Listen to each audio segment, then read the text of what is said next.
마가복음 6장 13절에서 23절까지 말씀, 우리 함께 일어나셔서 하나님의 말씀 듣도록 하겠습니다. 제가 하나님 말씀을 봉독하겠습니다. 하나님 말씀에 귀를 기울이십시오.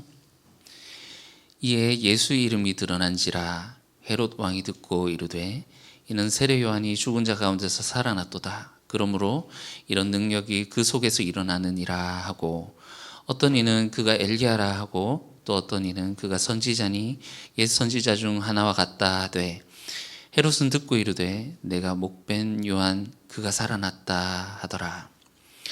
전에 헤롯이 자기가 동생 빌립의 아내 헤로디아에게 장가든 고로 이 여자를 위하여 사람을 보내어 요한을 잡아 옥에 가두었으니, 이는 요한이 헤롯에게 말하되 동생의 아내를 취한 것이 옳지 않다 하였음이라.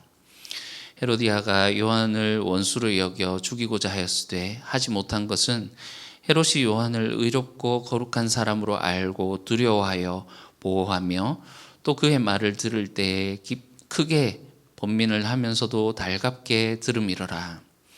마침 기회가 좋은 날이 왔으니 곧 헤롯이 자기 생일에 대신들과 천부장들과 갈릴리 귀인들로 더불어 잔치할세, 헤로디아의 딸이 친히 들어와 춤을 추어 헤롯과 그와 함께 앉은 자들을 기쁘게 한지라. 왕이 그 소녀에게 이르되 무엇이든지 내가 원하는 것을 내게 구하라, 내가 주리라 하고, 또 맹세하기를 무엇이든지 내가 내게 구하면 내 나라의 절반까지라도 주리라 하거늘. 아멘. 이것은 하나님 말씀입니다. 하나님께서 오늘 이 말씀을 통해서 우리에게 은혜 베풀어 주시기를 원합니다.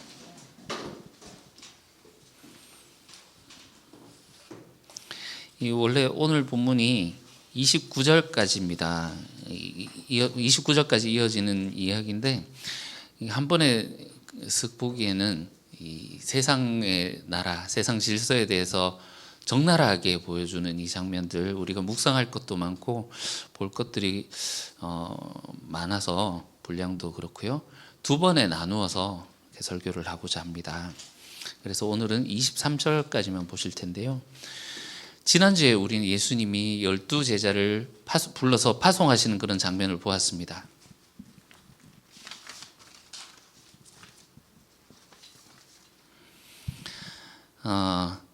지팡이 외에는 아무것도 가져가지 말라고 하는 그 예수님의 명령을 따라서 제자들이 믿음으로 순종을 했겠고, 그 예수님이 하셨던 그 사역을 그대로 행했습니다. 회개하라 전파하고 귀신을 쫓아내고, 그리고 병자들을 고쳤습니다. 이제 30절에 가서야 그 제자들이 사역했던 것을 예수님께 보고하는 그 장면이 나오는데, 그 중간에 이 오늘 본문 이 세례 요한의 헤롯의 식탁과 이 세례 요한의 죽음의 이야기가 샌드위치처럼 끼어져 있죠. 그래서 이 두 이야기가, 예수님이 제자들을 보내서 파송하시는 그 이야기와 이 헤롯의 식탁 이야기, 어떤 연관성이 있는지 또 오늘 조금 살펴보실 거고, 이 이야기들을 통해서 우리에게 어떤 메시지를 주시는지 우리가 함께 귀 기울여 보면 좋겠습니다. 14절, 이에 예수의 이름이 드러난지라. 이 앞의 이야기들에서는 예수님이 사역을 하시고 그 사역에 대한 소문이 퍼졌죠. 그런데 이번에는 예수님이 제자들을 파송하시고 제자들이 사역을 했잖아요. 제자들이 사역을 했는데도 예수님의 이름이 드러났더라, 이렇게 말을 하고 있습니다. 제자들의 이름이 아니라 예수님의 이름이 드러나게 되었더라. 그래서 이 제자들의 사역이라는 것은 예수님의 이름이 드러나게 해야 되는 것이다 라는 것입니다. 오늘날 많은 목사님들이 설교를 합니다. 그리고 성도님들은 설교 잘하는 목사님들 좋아하시지요. 당연합니다. 그렇지만 이 설교의 성패는 사람들이 얼마나 많이 좋아하느냐, 성도님들이 듣고 울고 웃고 거기에 몰입하느냐 하는 것이 아닙니다. 이것이 설교자들이 빠지기 쉬운 함정이지요. 이 설교에서 사실 예수님이 드러나야 하는 것이지요. 집에 가만히 가서 다시 그 설교를 복기하면서 생각해 볼 때 그 목사님이 했던 말이 생각이 나는 것이 아니라 예수님 얼굴이 떠오르고 예수님이 하셨던 그런 말씀이 떠올라야 하지 않겠습니까? 그것이 좋은 설교이고 그런 설교가 진정으로 목사들이 해야 되는, 추구해야 되는 그런 설교가 아닌가 생각이 듭니다. 마찬가지로 교인의 삶도 교인의 삶을 통해서도 예수의 이름이 드러나야 하는 것이지요. 얼마나 많은 그리스도인들이 이 땅 가운데 있습니까? 이 세상 사람들이 교인들의 삶을 보면서 예수 그리스도를 얼마나 보고 있을지 우리가 물어본다면 어떻게 대답할 수 있을까요? 어제 잠깐 어디 갔다 오면서 저녁에 이제 밤거리를 봤는데 십자가가 얼마나 많이 있는지요. 이 많은 십자가들, 교회들이 있는데 과연 세상 사람들은 이 교회들을 통해서 예수 그리스도의 그 이름을 만나고 있는가, 이런 생각이 들었습니다. 과연 그들은 예수 그리스도를 보고 있을까요? 아니면 교인들의 아집과 독단을 만나고 있을까요? 그럼 교회란 것은 예수님이 온전히 드러나도록 해야 되는, 우리의 삶을 통해서 예수님의 인품과 예수님의 임재하심이 드러나야 되는 그런 공동체인 줄로 믿습니다. 어쨌든 제자들이 이 사역에서 예수의 이름이 드러났고 이 소문이 헤롯의 귀에까지 들어가게 되었습니다. 헤롯의 가문은 굉장히 어려운데요. 왜냐하면 헤롯의 아버지 이름은 헤롯이고 헤롯의 형의 이름도 헤롯이고 헤롯의 동생의 이름도 헤롯이고 헤롯의 아들의 이름도 헤롯이고 굉장히 복잡하고 난해합니다. 그런데 이 마태복음에서 예수님이 탄생하시고 2살 아래의 영아들을 살해했던 그 헤롯은 헤롯 대왕이에요. 그는 이제 왕이었지만 오늘 나오는 헤롯은 사실 왕이 아닙니다. 헤롯 안티파스, 헤롯 안티바인데요. 분봉왕 영주였습니다. 이 로마 황제가 이 팔레스타인 지역을 네 부분으로 쪼개서 영주들로 하여금 다스리게 했습니다. 그 중에 하나죠.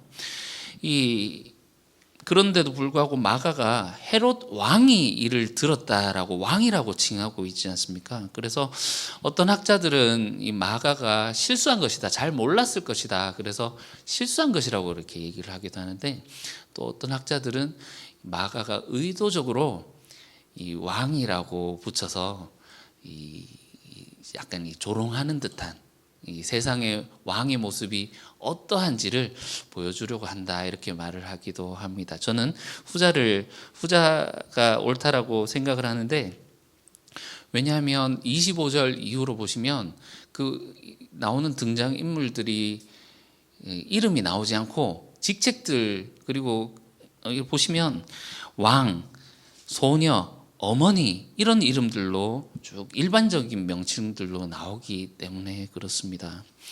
이 헤롯 안디바를 왕으로 칭함으로써 세상의 왕이 어떠한지, 세상의 질서가 어떠한지를 보여주려는 그런 의도가 있지 않은가 생각이 듭니다. 이 헤롯이 소문을 들었습니다. 그리고는 자기가 죽였던 세례 요한이 살아났구나, 이런 능력을 행하는 것을 보면 틀림없다라고 생각을 했습니다. 물론 이 마가복음 안에서는 이 세례 요한이 이적을 행하고 능력을 행했다라는 뭐 그런 말씀은 없지만, 당시 사람들은 또 그렇게 생각을 했을 수도 있겠지요. 또 그가 다시 살아난 현시로서 살아난 그 모습이다라고 생각을 할 수도 있었겠다. 이 고대인의 생각 가운데서 이런 생각을 할 수 있었겠다 볼 수 있겠습니다. 그리고 사람들이 이 예수 제자들을 통해서 들리는 이 예수의 소식을 듣고 예수의 이름을 보고 그는 어떤 이는 엘리야다, 어떤 이는 선지자 중에 옛 선지자 중에 하나다, 이런 말을 했습니다. 이것은 구약에서 하나님이 종말에 보내시겠다고 언약하신 자라는 뜻입니다. 이들은 하나님이 그 자기 백성들을, 이스라엘 민족을 구원하시기 위해서 보내실 메시아를 기다리고 있었던 것이지요. 특히 엘리야 같은 경우는 죽음을 경험하지 않은 사람이지 않습니까? 죽지 않고 하나님이 보내신 불말이 이끄는 그 불수레를 타고 회오리가 휘 하면서 살아있는 채로 하늘로 승천했던 그런 사람이란 말이지요. 그래서 사람들은 말라기 4장에서 말하고 있는 것처럼 종말에 여호와의 크고 두려운 날이 이르기 전에 선지자 엘리야를 보내겠다라고 하신 그 말들을 종말이 되면 산채로 들림받았던 그 엘리야를 하나님이 보내시겠구나 하는 그런 기대를 가지고 그 정말 빨리 엘리야를 보내셔서 우리가 마라나타 주 예수여 어서 오시옵소서 찬양하고 기다리는 것처럼 그 하나님이 이 땅을 회복시키실 그 날을 고대하면서 엘리야를 기다렸던 것입니다. 마가복음 9장에 가보시면 예수님이 정리해 주실 것입니다. 세례 요한이 하나님의 길을 준비했던 그 엘리야였다라는 것을 말입니다. 그 예수님의 소문을 듣고 사람들이 저가 바로 그 엘리야가 아닌가, 하나님이 보내신다는 그 선지자가 아닌가라고 하면서 이 세례 요한과 겹쳐 보이도록 하는 것은 이 세례 요한이 당할 운명이 회개하라 선포하고 죽임을 당했던 이 세례 요한의 운명과 예수님의 운명이 동일함을 보여주는 것입니다. 암시하고 있는 것이요. 마찬가지로 산막 드라마, 이 세례 요한이 그랬던 것처럼 예수님의 운명이 그랬고 회개하라고 선포했던 제자들의 운명이 그러하게 될 것을 보여주는 것입니다. 하나님 나라 복음을 선포하고 살해당한 세례 요한, 이 세례 요한이 왜 목배임을 당하게 되었는지 17절 이하에서 보여주고 있습니다. 17절, 전에 헤롯이 자기가 동생 빌립이 헤롯 빌립입니다. 빌립의 아내 헤로디아에게 장가든 고로, 이 헤롯 안디바가 어느 날 그 동생 빌립의 아내 헤로디아를 보니 참 예뻐 보였을까요? 비록 빌립이 이복 동생이라고는 하지만, 왜냐하면 이 헤롯 대왕이 10명의 아내가 있었거든요. 그 아래에서 많은 자녀들이 나왔으니 그 이복 동생이라고는 하지만 제수씨잖아요. 사실은 이 헤로디아도 형의 딸입니다. 조카죠. 개판이죠.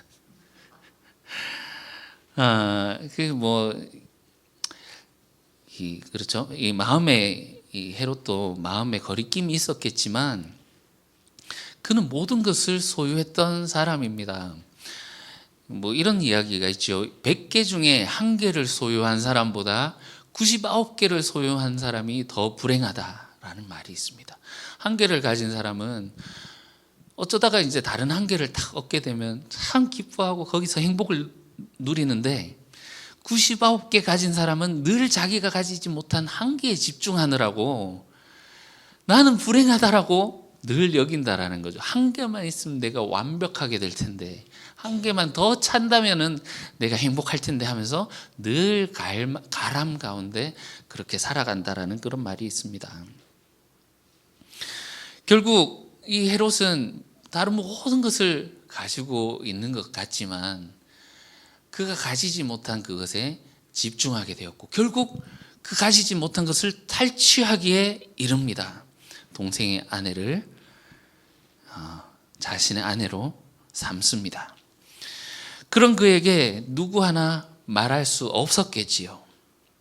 그런데 엘리야 같은 사람이 있었으니 그는 바로 세례 요한이었습니다. 여러분, 엘리야 잘 아시지요? 엘리야는 하나님과 하나님이 주신 그 율법에 헌신했던 사람으로서 그 하나님과 율법의 눈으로 보니 저 왕과 그 왕비 앞에 그들의 진노를 무릅쓰고서라도 왕 앞에서 율법을 준엄히 준수하라고 요구했던 사람이지 않습니까? 자신의 목을 내어놓고 그렇게 하나님의 말씀을 온전하게 선포했던 사람입니다. 결국 그 왕의 아내 이세벨로부터 이세벨의 그 심기를 불편하게 만들었고 이세벨이 그를 죽이려고 했지요. 아마도 이 세례 요한도 레위기 18장 16절에 형제의 아내의 하체를 범하지 말라라고 하는 그 주님이 주신 그 율법을 근거로 헤롯 앞에서 회개하라고 그렇게 직언을 했을 것입니다. 그런데 의외로 이 헤롯은 요한의 말을 달게 듣습니다. 그 말을 귀담아 듣습니다. 세례 요한이 전한 이 하나님 말씀 앞에서 찔림이 있어서 자신의 그 잘못을 돌아보았던 것 같습니다. 처음에는 이 당돌하게 자기 앞에서 하나님의 말씀을 직언하는 그 세례 요한을 보면서 감히 내 앞에서 이렇게 생각을 했을 수도 있겠지만, 목숨을 걸고 그 말하는 하나님의 말씀을 전하는 그 세례 요한 안에서 그 하나님을 경외하는 그런 모습을 보면서 뭔가 다르다고 느꼈을 테고, 그는 하나님이 보내신 사람이구나라는 것을 알아차렸을 것입니다. 하나님의 거룩한 사람임을 알고 두려워하는 마음이 들었던 것이죠. 마치 혈루증을 앓았던 여인이 예수님을 온전히 알아보게 된 것처럼 그렇게 세례 요한이 하나님의 사람이란 것을 알아보았던 것 같습니다. 17절에 이 여자를 위하여 요한을 옥에 가두었다고 나오는데, 이것을 직역하면요, 이 여자 때문에 옥에 가두었다 이렇게 해석할 수 있거든요. 아마도 이 요한의 말 때문에 헤로디아가 이세벨처럼 그렇게 세례 요한을 죽이려고 했을 것이고, 이 헤롯은 그를 보호하기 위해서, 헤로디아가 암살하려고 하는 그것으로부터 보호하기 위해서 요한을 옥에 가두었을지도 모르는 일입니다. 18절에서 20절 보실게요. 이는 요한이 헤롯에게 말하되 동생의 아내를 취한 것이 옳지 않다 하였습니다. 헤로디아가 요한을 원수로 여겨 죽이고자 하였으되 하지 못한 것은, 이게 나오죠. 헤롯이 요한을 의롭고 거룩한 사람으로 알고 두려워하여 보호하며 또 그의 말을 들을 때 크게 번민을 하면서도 달갑게 들음이러라. 우리는 이 헤롯 하면 이 세례 요한을 죽인 나쁜 놈 하면서 머리에 이마에 나쁜 놈 이렇게 낙인을 찍어놓고 보는데, 이 헤로디아의 반응을 보면 이 헤로디아가 어쩌면 먼저 헤롯을 꼬셔서 몹쓸 짓을 하게 하고 이 헤롯을 뒤에서 조종하고 있는, 조종을 했을 수도 있겠다 이런 생각이 들기도 합니다. 오히려 헤롯에 대한 연민이 들 정도지요. 그렇지만 우리 예수님의 씨 뿌리는 비유에서 그 씨가 떨어졌을 때, 말씀을 받았을 때 씨가 떨어진 즉시 기쁨으로 받았다가 뿌리가 없어서 말라버리고 마는 돌밭처럼, 또는 말씀을 들었지만 세상의 염려, 재물의 유혹, 기타 욕심 때문에 결실하지 못하는 그 가시떨기처럼 이 헤롯은 번민하고 있습니다. 말씀을 들었을 때 달게 들었지만 계속 번민하고 있습니다. 이 이야기는 예수님이 제자들을 불러 파송하시는 그 이야기와 샌드위치라고 말씀드렸습니다. 이 앞의 이야기에서 예수님이 제자들에게 회개하라고 선포하는, 가서 이제 회개의 선포의 복음을 증거하라고 보여주시는 그런 장면이었다면, 오늘 이 이야기는 회개하기가 얼마나 어려운 것인가를 보여주는 것 같습니다. 여러분, 회개란 무엇입니까? 회개란 것은 기존에 속해 있던 세상의 질서에서 벗어나서 하나님 통치 안으로 들어가는 것입니다. 기존 세상의 사고방식과 생존 방식 모든 것을 내려놓고 지팡이 하나만 달랑 들고, 하나님의 권위를 상징하는 지팡이 하나만 들고 아무것도 소유하지 않고 하나님만 의지하면서 살아가는 것이, 그런 방식으로 사는 것이 회개입니다. 단지 하나님 말씀을 듣기를 사모하고 또는 그거에 동의한다던가 아니면 눈물 흘리며 기도한다라고 하는 그것이 회개가 아니라는 말입니다. 실제로 이곳에서 옮겨서 하나님 나라 방식으로 살아가는 그것이 회개라는 것입니다. 지금 이 헤롯 앞에는 회개하고 구원받을 수 있는 그 기회가 놓여 있습니다. 그렇지만 그는 지금 망설이고만 있는 거죠. 21절을 보시면 마침 기회가 좋은 날이 왔으니, 자, 누구에게 기회가 좋은 날일까요? 헤롯의 입장에서 보면 생일 잔치이기도 하니 좋은 날, 특별 사면으로 이 세례 요한을 풀어줄 수 있는 그런 좋은 기회였을 것입니다. 그렇지만 이 가룟 유다가 사내들인과 조우하고 나서 눈을 희번득거리며 예수를 어떻게 넘길지 그 기회를 엿보았던 것처럼 헤로디아가 그 날이 세례 요한을 죽일 수 있는 기회를 엿보다가 오늘 죽이기 좋은 날이네 하면서 헤로디아에게 좋은 기회의 날이었을지도 모릅니다. 곧 헤롯이 자기 생일에 대신들과 천부장들과 갈릴리의 귀인들로 더불어 잔치할세. 자, 헤롯의 생일 잔치에 지금 참석하고 있는 사람들이 나오죠. 어떤 사람들이 참석하고 있습니까? 오늘날로 하자면 국회의원들, 장관들, 장군들, 그리고 재벌들 이렇게 모여가지고 왕의 생일 잔치상에 참석하고 있습니다. 말 그대로 성공한 사람들만이 참석하고 있는 거죠. 여러분, 여기에 백성들이 자리할 수 있습니까? 없습니까? 백성들은 없지요. 소위 말하는 상위 1%, 모르겠습니다. 상위 0.1% 정도라고 할까요? 정말로 말 그대로 진짜 성공한 사람들만이 참석할 수 있는 자리입니다. 헤로디아의 딸이 들어와서 춤을 추었습니다. 빌립과 사이에서 나왔던 그 딸이겠지요. 우리는 이 딸이 춤을 췄다고 하니까 재롱잔치 정도로 생각하고 있지만 원어에 보시면 성적인 뉘앙스가 굉장히 짙게 깔려 있습니다. 굉장히 음란한 춤을 추었고 헤롯과 고관들의 그 성적인 그 본능을 이렇게 충족시켜준, 흥분시켰다라는 그런 뉘앙스가 들어 있습니다.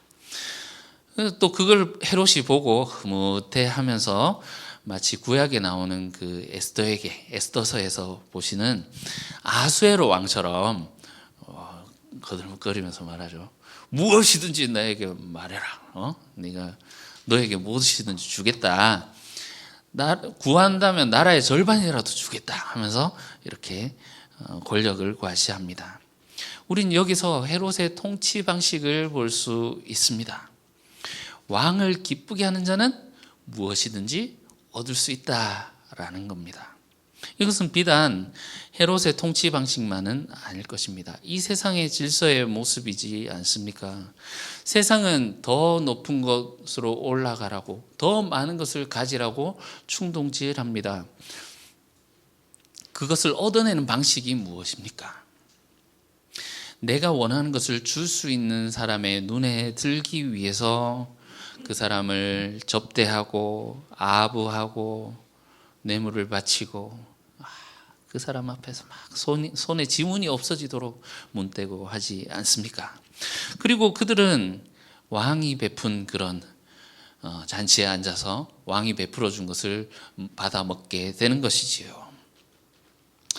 아마 그 자리에 참석했던 사람들도 그들에게 충성하는 사람들을 위해 잔치상을 베풀고 그들은 또 그 베푸는 잔치상에서 떨어지는 음식들을 받아 먹게 될 것입니다. 여러분, 이런 모습들이 교회 안에도 들어와 있다는 사실이 소름 돋습니다. 큰 교회 목사에게 줄을 대고 뭔가 콩고물이 떨어지기를 기대하면서 충성을 맹세합니다. 오늘날 이 담임 목사 되기가 하늘의 별 따기처럼 어렵다라는 사실을 여러분 알고 계십니까? 이런 시대에 자기에게 충성하는 사람들을 좋은 교회에다가 이렇게 심어주니 충성할 수밖에요. 저와 함께 신대원 나온 동료 목사님이 있습니다. 이 목사님이 독일에 가가지고 유학하다가 아버지 건강 때문에 다시 이제 유학을 포기하고 한국으로 돌아와서 모 교회 부목사로 지금 있습니다. 근데 이제 얼마 전에 제가 들었던 얘기인데 그 교회에서 이제 설교를 했는데 믿음이란 예수님이 단지 우리를 위해서 죽으시고 부활하셨다는 사실을 믿는 것을 넘어서는 것입니다. 믿음이란 주님을 따라 사는 것, 주님이 원하시는 예수님을 본받아 따라 사는 것입니다. 라고 설교를 했다고 합니다. 이 설교를 마치고 그 광고 시간에 담임 목사님이 올라가서 저 목사는 앞으로 우리 교회에서 다시는 설교 못하도록 하겠다라고 공식적으로 선포를 했다고 합니다. 자기의 마음에 들지 않는 자를 언제든지 목 쳐버릴 수 있는 것이 헤롯이 보여주는 것이고 이것이 세상의 질서인데 교회 안에서 그대로 재현되고 있다라는 이 현실이 너무나도 가슴이 아팠습니다. 그 목사님이 정말 이렇게 마음을 다시 잘 추스리고 하나님 나라를 위해서 다시 그렇게 올바른 길을 그렇게 가실 수 있기를 정말 전적으로 응원하고 기도합니다. 22절에 보시면 헤롯과 함께 앉은 자들이라는 말이 있죠. 이 말은 예수님과 함께 둘러앉은 자들과 대조됩니다. 이렇게 세상의 힘을 사용해서 하고 있는 그 세상의 질서를 대표하고 있는 헤롯과 함께 앉은 자들, 그리고 예수님과 함께 둘러앉은 자들. 우리 3장에서 예수님의 참가족 할 때 보셨지요. 예수님은 하나님의 뜻을 행하는 자가 하나님의 새로운 가족이라고 하셨습니다. 그래서 지난주 본문에 지팡이 외에는 아무것도 가지고 가지 말라라고 하셨던 것입니다. 여러분, 이것은 이 세상의 질서로부터 해방받을 수 있는 길인 것이기 때문에 그렇지요. 우리가 무언가를 가지게 되면 우리는 유지하고 싶어지게 됩니다. 가령 돈도 그렇습니다. 돈이 없을 때는 돈이 개뿔도 없을 때는 우린 겁날 것이 없었습니다. 하나님 내가 필요한 것을 채워주시겠지, 하나님만 의지하면서 살아가지요. 그런데 돈이 조금만 생기게 되면 아이고 이걸 어떻게 굴리지, 이거 잃어버리면 큰일 나는데 하면서 막 그러지 않습니까? 이거를 지키고 보존하려는 선택을 그때부터 하기 시작한다라는 겁니다. 우리가 무언가를 가지게 되는 순간부터 말이지요. 이 보존하고 지키려는 이 결정이 진리와 하나님의 뜻을 따르는 것을 선택하는 결정이어야 하는데 우리가 획득한 것을 지키려는 그런 선택을 하게 된다는 말입니다. 우리에게 가족이 생기고 직장이 생겼습니다. 그리고 승진하고 우리가 일할 수 있는 자리가 생겼습니다. 월급이 오르면서 재산이 생겼습니다. 진리를 지키고 보존하고 주님을 기쁘시게 해야 한다는 것을 알지만 우리 실제 삶에서는 그런 선택을 하지 않지 않습니까? 내가 획득한 것들, 가족과 재산과 명예와 지위, 이런 것들을 지키기 위한 선택을 합니다. 무엇인가를 가지게 되면 사람들은 필연적으로 그것을 지키기 위한 선택을 한다는 것이지요. 환난 앞에서라도 믿음을 지키기 위해서 오직 주를 기쁘시게 하기 위해서 진리를 선택하는 것이 신앙의 본질이지 않습니까? 그것이 믿음이지 않습니까? 그래서 주님이 제자들에게 지팡이 외에는 아무것도 가지지 말라고 하셨고, 가족이고 집이며 전토며 부모, 형제 모든 것을 다 버리고 따르라고 말씀하시는 것입니다. 이 말씀들의 취지가 무엇입니까? 가지는 것을 지키는 선택을 하지 말라는 것입니다. 왜냐하면 내가 확보한 것들을 지키기 위해 하는 이 결정들이 우리에게 올무가 되기 때문에 그렇습니다. 여러분, 우리가 아파트 한 채만 가지고 있어도 아파트 값을 내리려고 하는 그 정부의 정책에 길을 쓰고 반대하게 되는 것이 우리의 모습이지 않습니까? 명확하게 진리를 떠나서 우리의 가진 것을 지키려고 하는 그 결정을 내리는 그런 행태입니다. 여러분, 아파트를 사지 않는 것, 아파트를 가지지 않는 것이 이 기독교 신앙이 아닐 것입니다. 그러나 훨씬 중요한 것은 이것을 지키기 위한 결정을 하지 않는 것이지요. 저도 가족이 있고 사는 집이 있고 목사라는 직업도 있고 월급도 받고 있지 않습니까? 이것들을 하지 않는 것이 기독교인 신앙이 아닌 것이 아니라 주님을 위해서 주님이 원하실 때 이 모든 것들을 내어놓을 내 것이 아닙니다. 나의 모든 것은 당신께 속해 있습니다. 주님만이 나의 주님이십니다. 라며 고백하는 것이 우리의 신앙이지 않겠습니까? 여러분, 이게 자신이 없으시다면 집을 파십시오. 자신이 없으시다면 직장 때려치우십시오. 여러분, 이 올무에 빠져서 회개할 기회를 놓치고 헤롯처럼 죽음의 길로 접어드는 것보다 주님이 주신 그 생명을 받아 누리는 것이 우리에게 참으로 바른 길을 가는 것이지 않겠습니까?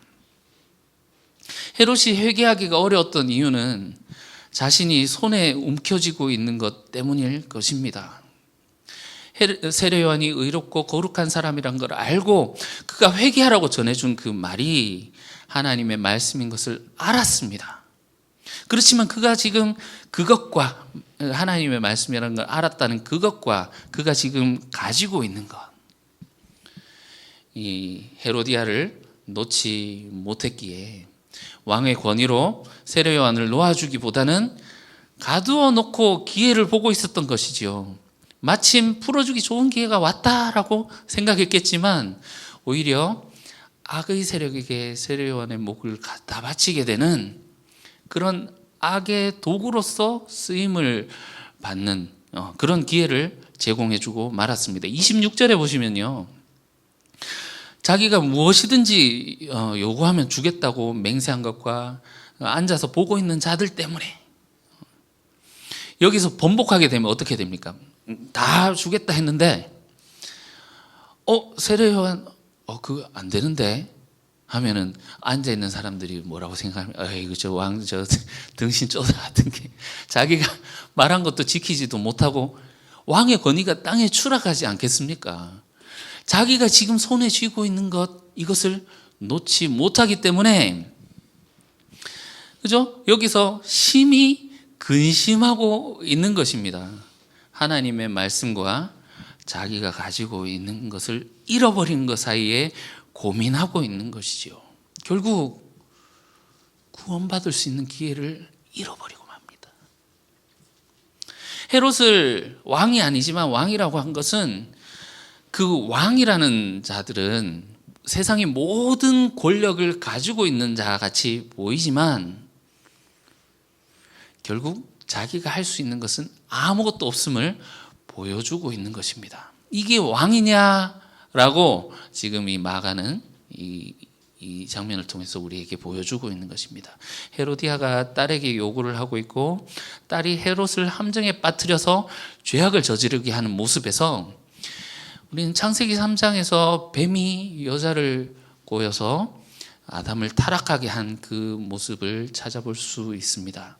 창세기 이야기는 단지 옛날 이야기가 아니라 지금도 이 세상의 저변에서 악이 일하고 있는 그 방식을 보여주는 것이지요. 오늘 본문에서 헤롯의 뒤에 뱀처럼 자리 잡고 있는 헤로디아를 보게 됩니다. 기회를 호시탐탐 노리고 있지요. 헤로디아는 딸을 통해서 헤롯을 조종하고 있습니다. 지난주 이야기와 오늘 이야기가 연결되어 있기 때문에 그 예수님이 제자를 파송하는 이야기와 연결지어 생각해 본다면, 예수님이 제자들에게 지팡이 외에는 아무것도 소유하지 말라고 하셨는데, 이것은 이 세상의 뒤에서 올무를 놓고 기다리고 있는 악의 세력에 그 덫에 걸리지 않게 하려는 주님의 조치임을 알 수 있습니다. 이 악한 자로부터 해방시키려고 하시는 것이지요. 사탄은 사람의 욕심을 자극해서 거기에 덫을 놓고 그 덫을 밟은 자를 노예로 삼아 죽음으로 이끌고 가는 것입니다. 하나님이 아담과 하와에게 동산의 모든 것을 주셨지만, 사탄은 그들이 가지지 못한 한 가지, 모든 것을 다 가졌지만 그들이 가지지 못했던 그 한 가지 나무의 열매, 그것을 바라보고 있을 때, 그 욕심의 덫에 갇혔을 때 그의 마음에 그 기회를 틈타서 그를 사로잡아 가는 것이지요. 그 기회를 놓치지 않았습니다. 사람은 재물이 생기면 필연적으로 힘을 추구하게 되어 있습니다. 사람들이 자기를 두려워하고 경외하기를 바라는 것이지요.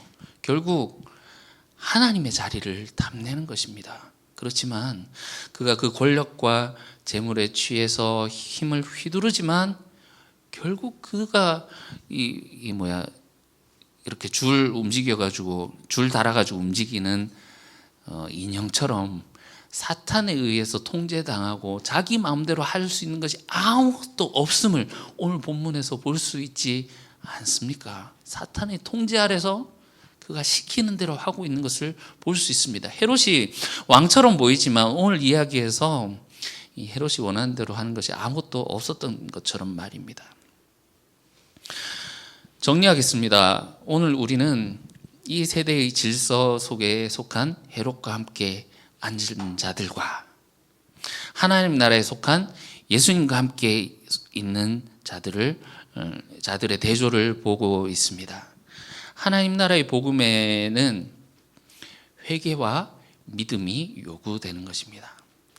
왜냐하면 이 세상의 질서 자체가 악에 속했기 때문에 그런 것이지요. 우리는 그 속에서 왕이라고 하는 헤롯이 어떤 모습인지 보았고, 우리 다음 주에 이어서 좀 더 자세하게 볼 것입니다. 우리가 이 땅에서 영원히 살 수 있습니까? 그런데 사람들은 이 땅에서 영원히 살 것처럼 착각하면서 살아갑니다. 사탄이 속이는 것이지 않습니까? 우리에게 생존에 필요한 모든 것을 얻기 위해서, 그렇지 않으면 영원히 내가 죽을 것이라는 그런 두려움 때문에 생존을 위해서 헤롯의 식탁에서 떨어지는 그 부스러기를 주워 먹으려고 욕심을 부추기고 있습니다. 우리 그리스도인들도 진정한 생명이 하나님께 있다는 것을 믿으면서도 세상에 나가면 그 속임수에 혹해서 세상의 질서에 휩쓸려서 똑같이 그렇게 세상의 질서에 휩쓸려서 똑같이 살아갑니다. 그것이 교회 안에까지 침투한 것을 보니 우리는 정신을 바짝 차리지 않을 수 없겠습니다. 주님은 우리에게 회개할 것을 요구하십니다. 그리고 지팡이 하나만 들고 과감히 세상에 나가라고 보내십니다. 우리 모두 주님이 말씀하신 대로 세상이 아닌 하나님의 뜻대로 행하는 하나님의 자녀들이 되시기를 바랍니다. 그래서 우리의 삶을 통해 주님의 이름이 드러나게 되는 저와 여러분들이 되시기를 주님의 이름으로 축원합니다. 기도하겠습니다. 주님, 우리가 헤롯처럼 세례 요한의 말을 좋게 여김으로 하나님의 말씀을 달게 듣는다는 이유로 우리가 하나님 나라에 속했다고 착각하고 있었던 것은 아닌지 보여주시니 감사합니다. 그러나 진정한 회개는 우리의 믿음과 진실된 결단, 요구하는 것이라고 주님이 알려주셨사오니 헤롯의 식탁에서 떨어지는 부스러기를 단호히 거절하게 하시고 주님의 뜻이 무엇인지 헤아리게 하여 주시옵소서. 당신께 순종하겠습니다. 우리를 자비의 눈으로 바라봐 주시옵소서. 온전히 당신께 순종하신 예수님의 이름으로 기도합니다. 아멘.